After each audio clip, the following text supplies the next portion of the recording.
Today we're taking a look at the Tokachi. This is the Battle Pass final reward for this month, and it's a Tier 7 Japanese light cruiser that looks a little bit like an Atlanta in some ways, given that it has only destroyer caliber 127mm guns. Unfortunately, it does lack DPM though compared to the Atlanta. It's not going to burn things down or out DPM things like the Atlanta does.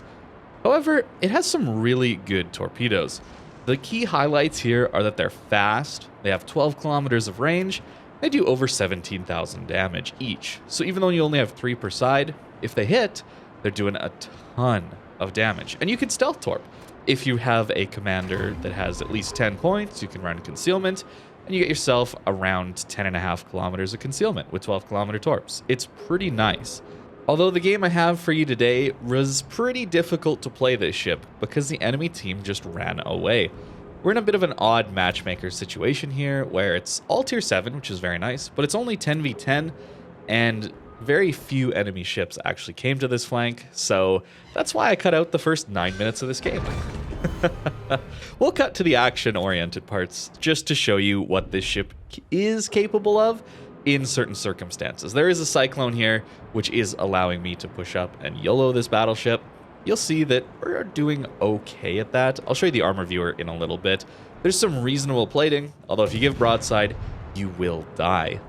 To talk a little bit more about the guns though, it's not going to give you Atlanta DPM, and since the range also isn't great, and this ship is relatively squishy, it makes it very difficult to play, even in tier 7 games. Given how passive things tend to be, I do think this will be a very difficult ship to play.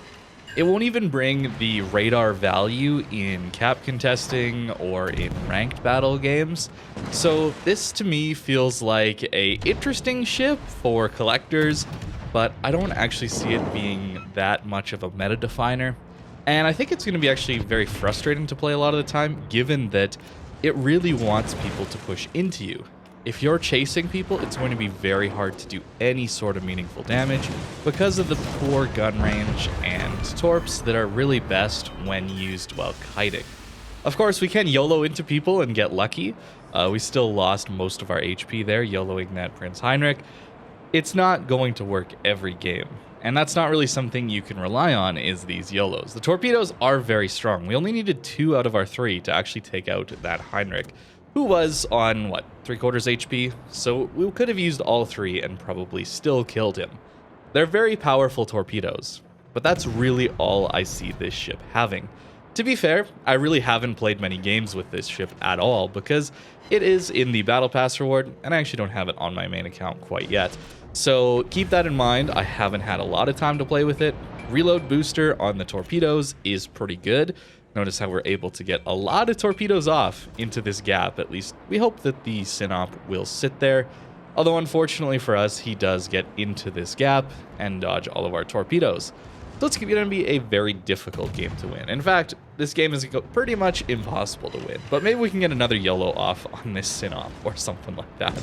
I think that if you find yourself on some lower tier maps where there's some good islands to shoot over, and the ranges are a little bit closer, that this ship could be quite strong. The DPM, while not Atlanta levels, is still reasonable for the tier, and even though you only have the pen to actually get through superstructures on battleships, that's more than enough to deal with most battleships at this tier, as we're starting to get bigger superstructures that are a little easier to farm. And of course the torpedoes are a nice touch on this tier 7 ship. I gotta remember, it's a tier 7, we're not talking about higher tier meta here, so we can't expect it to have insane DPM and crazy range and all that stuff too. It is just a tier 7. And it is an interesting one. I can at least say that. It is not a copy-paste of something we've already seen before. So that is something that's really nice to see as well, as we're hopefully going to deal with this Synop before he reloads. Yeah, can't bend the stern of a Synop with these level of guns. I thought I could for a second and realized my mistake. At least we reloaded in time.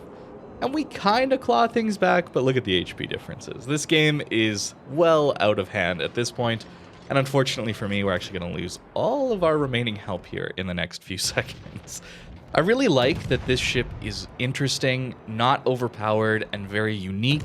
I think that makes it a great Battle Pass reward at the very end.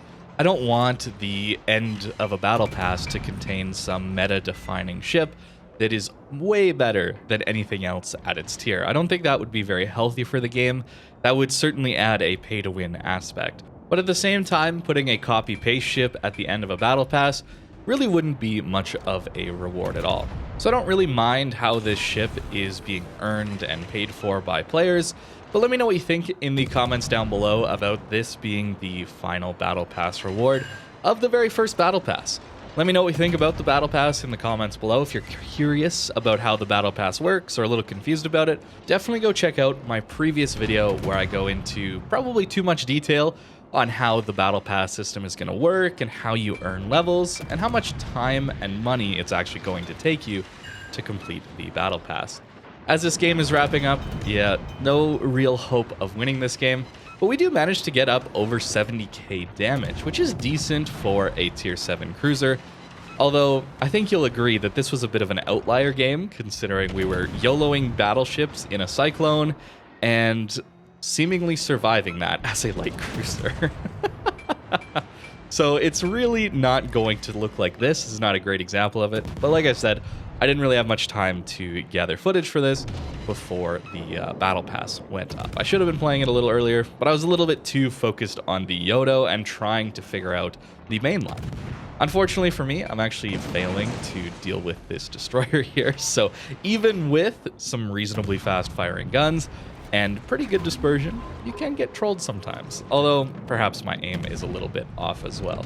And going forward, I'll be very curious to see what Wargaming ends up putting at the end of each month's Battle Pass, since it seems like the Battle Pass is designed to be a monthly, every patch recurring theme. What kind of premiums are we going to get? Are we going to get more tier 7s? Will we see some tier 8s, some tier 6s? I don't know. Let me know what you think in the comments down below. Thank you very much for watching this video, as always, and I hope you have a great rest of your day.